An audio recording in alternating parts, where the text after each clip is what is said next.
We started our day at a Schiphol Airport Hotel. Before we went down to the train platform, we bought a pair of one-day Amsterdam City Cards. These cover museums and the metro, but not the train from the airport. At the end of 2019, they cost €60 each for 24 hours. Our connection to the metro was at the Zuid or South train station. Then 3 stops to the museum district.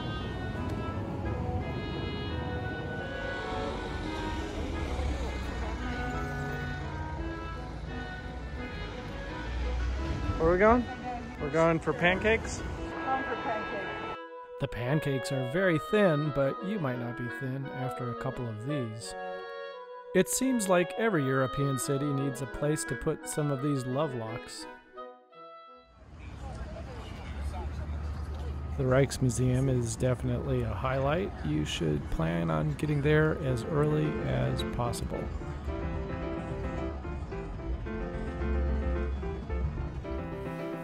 While we were there, the featured exhibition compared Dutch and Spanish masters.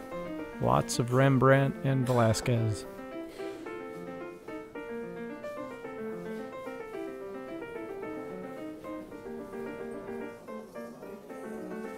Hey, even a Vermeer.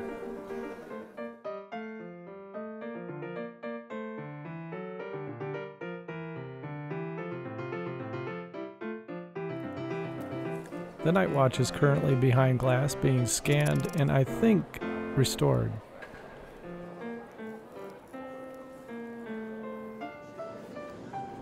It's only a model, but pretty nice and big. There's a big crowd looking at the big crowd at Waterloo. We even found the museum mascot. And a Monet. Get to the Rijksmuseum early in the day because the lines do get long. There's a nice park outside, and it's a short walk to the Van Gogh Museum where you'll need reservations. But you probably want to skip the Diamond Museum that we took in on the way over there. Right, no photos allowed in this museum, but I did want to include it as one of the highlights of Amsterdam. There was a nice exhibition about the influences from Millet while we were there. The same exhibition is at the St. Louis Art Museum during the spring of 2020. Visit slam.org. Our next stop was the Rembrandt House, which we thought was a really nice museum.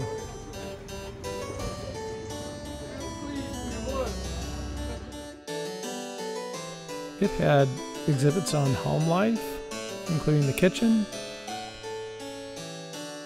They had cozy sit-up beds back then to avoid dying in their sleep from lying down. There were lots of rooms with lots of paintings. Lots of paintings. They print reproduction etchings in the house. There's information about that, and a ton of information about the painting process and restoration, a whole separate building. To finish our visit, we waited in line for a canal boat ride, and waited quite a while for it. The 2019 Festival of Lights was happening during our boat ride, so you'll see some of that here, including some of the English explanations.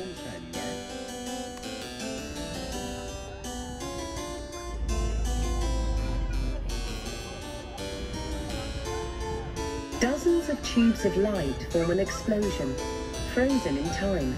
Nothing Holding Us by the American artist Ben Zamora represents the lasting impact intense experiences can have on our lives.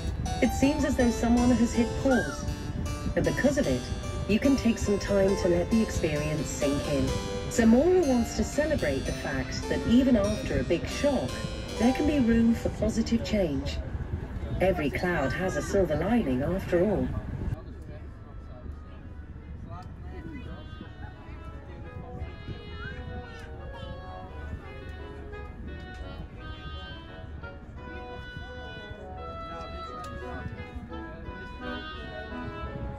As you can see here, there are a lot of canal boats to choose from.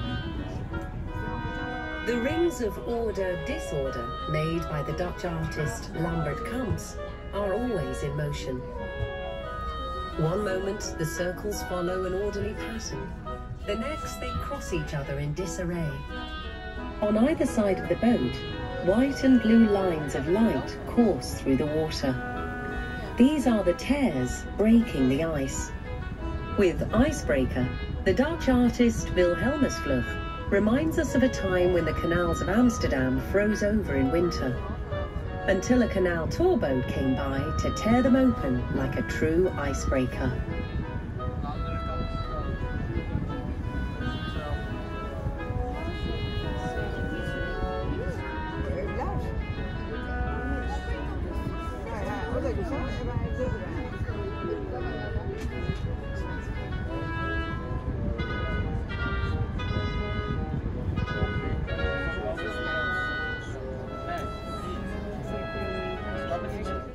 Hiding in the Wolf's Lair by Republic of Amsterdam Radio and Nomad Tinker House refers to the situation in Artis, Amsterdam Zoo during World War II. Despite the fact that it was a favoured walkabout among German soldiers, Artis was, amazingly, also a safe haven for around 200 to 300 people in hiding. Did you know that people even hid above the enclosures of the lions and the wolves?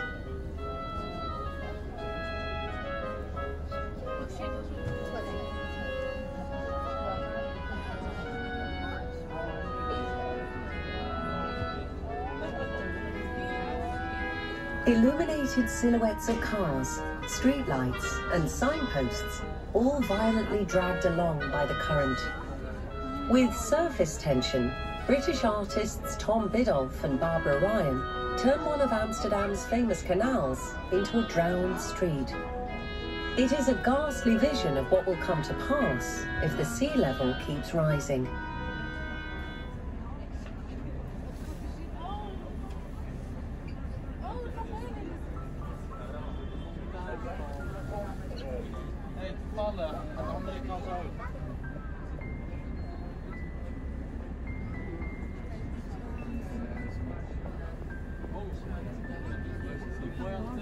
With two robot arms, one playing a marionette and the other welding, Dutch artist Gabriel Lester creates a fascinating shadow play on the bow of Nemo's Science Museum with his artwork, Nobody.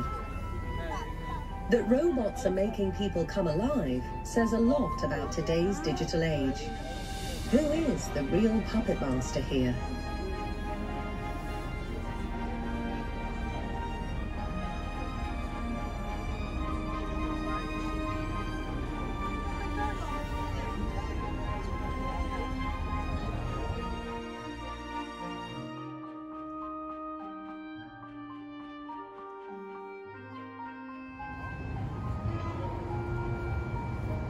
And that was the end of our day. We went down to the metro, caught the train to the airport, and we're happy to find out that our city cards saved us a little money. They're an even better deal for multiple days.